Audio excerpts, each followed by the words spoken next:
The Carter Ranch sat nestled at the foot of Colorado's Wind River Range, a stretch of quiet land where pine trees whispered old secrets and winter lingered longer than most places. It should have been peaceful, but for 8-year-old Emily Carter, it had become a place of silence. Thick, heavy silence.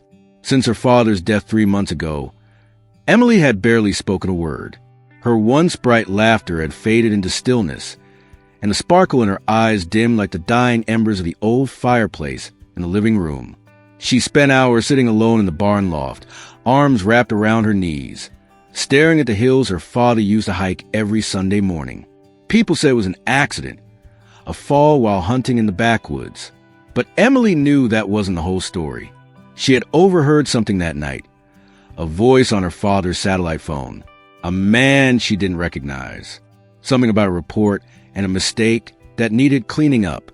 She hadn't told anyone, not even her grandfather. Henry Carter, her grandfather, was a retired sheriff, a man carved from the same granite as these mountains, gruff, dependable, and quiet in a way that spoke volumes. He tried his best to comfort Emily, to fill the silence left behind by his son, but even he could feel it. Something about this wasn't right. Emily's nights were restless. She woke up screaming from nightmares she couldn't explain, haunted not just by grief, but by guilt, as if holding a secret too big for her small body was tearing her apart from the inside. She wanted to forget, but memories clung to her like a mountain frost, cold, unwelcome, and persistent. Henry watched her from the porch most mornings, coffee in hand, wondering what she had seen or heard that kept her so locked away. He wanted to ask, but didn't know how, and she wasn't ready to speak. Not yet. In the quiet between them, something was growing, a weight neither could name. But it would only take one spark to break the silence wide open. 50 miles from the Carter Ranch, in a government-funded rehabilitation center for retired service animals, a German shepherd named Rex lay motionless in his kennel. He hadn't moved in hours, refused food for days. No barking, no growling, just silence. He was once a hero, a decorated military working dog who had saved lives in the desert heat, sniffed out explosives, stood beside soldiers in gunfire. His last partner, Captain Mark Carter, was a man he'd followed into war and trusted with his life. When Mark died, something inside Rex broke. Handlers at the facility tried everything. New trainers, familiar scents, even recordings of Mark's voice. But Rex didn't respond. He'd turned inward, lost in a grief no one could reach. The staff labeled him unfit for reintegration. There were whispers about putting him down. He was too unpredictable, too lost. But one trainer, a young woman named Lisa, refused to give up on him. She'd served with Mark, knew Rex wasn't just any dog. He's grieving, she told the director, and he won't heal unless he's back where he belongs. Back where he belonged. That phrase stuck in her mind as she dug through Mark Carter's service file, eventually tracing his next of kin. She found an address, Henry Carter, a ranch in Colorado, a granddaughter, age 8. That night, Lisa sat outside Rex's kennel, whispering to him through the bars. "I think there's someone you need to meet," she said gently. "Someone who misses him as much as you do." Across the state, Emily had no idea the dog who shared her nightmares, the one from the pictures in her dad's footlocker, was still alive, or that fate, slow and steady like the mountain wind, was bringing them together. Not because of chance, but because grief recognizes grief, and sometimes the only way out is together. It was a gray Saturday morning when Lisa pulled into the Carter Ranch. The clouds hung low, heavy with snow not yet fallen, and the wind whispered through the bare cottonwoods like an old memory refusing to fade. Emily stood on the porch, arms crossed over her chest, watching as the unfamiliar truck rolled up the gravel driveway. She didn't say anything when the engine stopped or when the woman stepped out. Her eyes, distant and guarded, fixed on the trailer behind the truck. Lisa climbed out slowly, not wanting to startle anyone. Least of all the dog in the trailer. "Mr. Carter," she called. Henry emerged from the barn, wiping his hands on a rag, eyes narrowing slightly. "I'm Lisa Warner," she said, offering a firm handshake. "I serve with your son. I brought someone who belonged to him." Emily's gaze didn't leave the trailer. Lisa walked around and opened the gate. For a moment, nothing happened. Then a shadow shifted inside. Rex stepped out slowly, nose to the wind. His coat was duller now, his eyes older, but when he looked up and saw the little girl on the porch, something in him changed. Emily didn't move, didn't blink. Her breath caught in her throat as she recognized him. The dog from her father's photos. The one who used to sleep at his feet, who rode beside him in a Humvee, who stared back at her from old framed pictures like a silent guardian. Rex took a step forward, then another. Emily stepped off the porch, barefoot despite the cold. The distance between them closed, one slow step at a time. No one spoke. Rex sat down 3 feet from her, eyes never leaving hers. Emily knelt. He lowered his head, and then, without a word, she reached out and touched him. A single touch, gentle, hesitant, as if testing whether memories could be made real. Rex leaned into her hand and released a quiet whine, a sound halfway between sorrow and relief. From the barn, Henry watched with a hand over his mouth. Lisa turned away, tears in her eyes. In that moment, 2 broken hearts recognized each other. Not through language, not through memory, but through silence. And silence finally became something else. Connection. The days after Rex arrived were different. Emily began waking earlier. She joined her grandfather for chores again, silently brushing horses or helping gather eggs. She still didn't talk much, but something in her had shifted. The haunted look in her eyes softened. Her nightmares, once nightly, came less often, and everywhere she went, Rex was by her side. They moved like 2 shadows cast from the same light, quiet, cautious, but no longer alone. One evening, as snow began to fall in thick, lazy flakes, Henry sat on the porch sipping his coffee. Emily sat beside him, bundled in her old flannel coat, legs swinging gently above the step. Rex lay at her feet, head resting on his paws, eyes half closed. Henry cleared his throat. "I spoke to someone yesterday," he said, voice low, "an old friend from the sheriff's office." He looked into Mark's death again. Emily's foot stopped swinging. Henry continued, "There's something off about that accident report. Some missing files and no body cam footage, even though Mark always wore one." Silence. Then a whisper. "I heard him," Emily said, barely audible. "The night before he died. On the phone." Henry turned slowly to look at her, careful not to startle the fragile courage she had mustered. "There was a man," she said. His voice was angry. He said Dad had gone too far, that if he filed a report, it would ruin everything. "I got scared," she continued, her voice shaking. "After he hung up, I told him not to go the next day. I begged him to stay home, but he smiled and said everything would be fine. I believed him. I didn't try again. I thought if I had said more, if I had screamed or told Grandpa, maybe he'd still be here." Henry's face hardened, jaw tightening. "Why didn't you tell me this before?" "I was scared," she whispered. "And then he was gone, and I thought maybe it was my fault, that if I hadn't heard it, maybe he would have been okay." Her lip trembled. Rex pressed his head into her side. "It's not your fault," Henry said firmly, placing a hand on her shoulder. "You hear me? None of this is." Emily nodded, but the guilt had dug deep. She wiped her eyes with her sleeve. "Augustine." Emily nodded, but the guilt had dug deep. She wiped her eyes with her sleeve, her shoulders trembling as sobs escaped her lips. Henry looked out toward the barn. "We'll find the truth. For him. For you." Emily didn't answer, but she reached down and wrapped her arms around Rex's neck.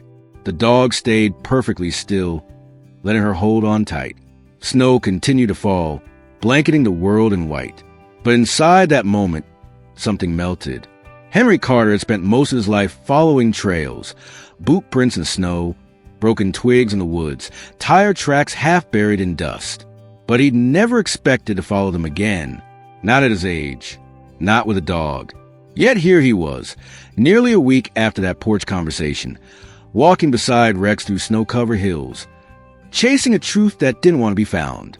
And Rex, trained for war, shaped by loss, was leading with the same determination he once showed on foreign soil.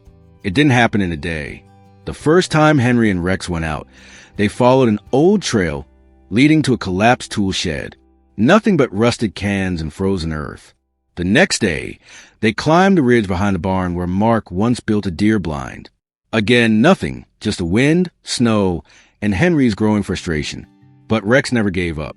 Each morning, he paced at the door, waiting, and each time Henry opened the foot locker or pulled out another folder from Mark's desk, the dog would circle, sniff, pause, until something caught his attention. On the fourth day, Henry spread out Mark's old map across the kitchen table. Emily traced the faded pencil marks with her finger, while Rex sat at attention, his ears twitching with every whispered word. There, Emily pointed to a small X near the tree line. Dad used to call this the old fire line. He said he kept emergency gear stashed there in case the truck got stuck. It was nearly dark when they reached it. Rex bounding ahead, paws sinking into knee-deep snow until he stopped abruptly by an overturned stump. He sniffed, scratched once, and sat. Only then did Henry dig and find the box. Inside, a flash drive, a folded map, and a photo. Mark in uniform, standing next to a man Henry didn't recognize. Emily watched from the window as Henry plugged the flash drive into the old laptop in his study. Video files, long, unedited clips. One showed a date stamp, 2 days before Mark's death. In the video, Mark looked into the camera, his voice steady but his eyes weary. He spoke of a construction project on federal land, falsified safety reports, illegal explosives, and a name, someone in the Department of Land Oversight. "I'm filing this in case I don't come back," he said. "If something happens, this was an accident." Henry sat in stunned silence. Emily didn't speak, but Rex sat tall beside the chair, ears forward, watching the screen like he understood every word. The truth was buried deep, but it had finally begun to surface. Just as they began to find solace, a sudden knock shattered the calm. Not the gentle kind, but loud, urgent, almost angry. Henry was in the kitchen, scribbling notes from Mark's files. Emily was in bed. Rex curled at her feet. Then the knock came again. 3 sharp thuds. Rex's ears shot up. He leapt from the bed, growling low. Emily sat upright, heart thudding. "Grandpa!" she called. Henry met her in the hallway, flashlight in one hand, shotgun in the other. "Stay behind me," he whispered. The front door creaked open. Wind, snow, silence. But Rex didn't calm. He bolted across the yard, barking sharply. Henry followed, flashlight beam cutting through the darkness.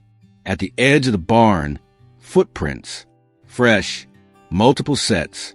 Then Henry spotted it. One trail led toward his workshop. The back window cracked. Frame splintered. They hadn't made it inside, but they'd tried. On the snow nearby, a muddy glove, and a boot print too large to be local. Someone unfamiliar. Someone prepared. And tied to the fence post, with barbed wire flapping in the wind, was a note. "Bury it or we bury you." That night, no one slept. Henry sat in the living room, shotgun across his lap. Emily curled on the couch, clutching Rex's thick fur. The dog never blinked. He sat alert, watching the windows. Outside, the wind howled, but the real storm was already here. Pried apart with something sharp. Henry didn't speak for a long time. Then they knew someone was watching. Emily looked up, eyes wide. "What do we do?" Henry met her gaze. "We protect what matters, the truth, and each other." Everything changed that day. Henry moved all the evidence, drives, photos, notes, into a steel case hidden under the kitchen floor. He showed Emily how to handle the shotgun, how to recognize threat from fear. She listened, face pale but steady. And Rex, he became more than protector. He was shadow, sentinel, soldier. He circled the cabin each dusk, checked every door before sleep. He growled at shadows that dared linger near the windows. One night, as Emily fought sleep, she whispered into his ear, "Are you scared too?" Rex didn't move, but his breathing stayed steady, warm against her cheek. She pressed her face deeper into his fur. "We're going to be okay, right?" He didn't answer, but she believed him. Henry didn't sleep the next night either. He stayed up reading Mark's files again, this time slower, absorbing every word.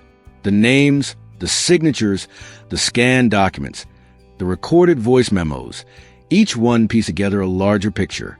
A cover-up involving land development contracts, bribes, and violations that Mark had refused to sign off on. By sunrise, Henry made a decision. He called the local news station. They didn't believe him at first, until he sent them copies, until they saw Mark's video. An hour later, they called back. They were sending a reporter. When the truck pulled up the dirt road that afternoon, Henry was waiting at the gate.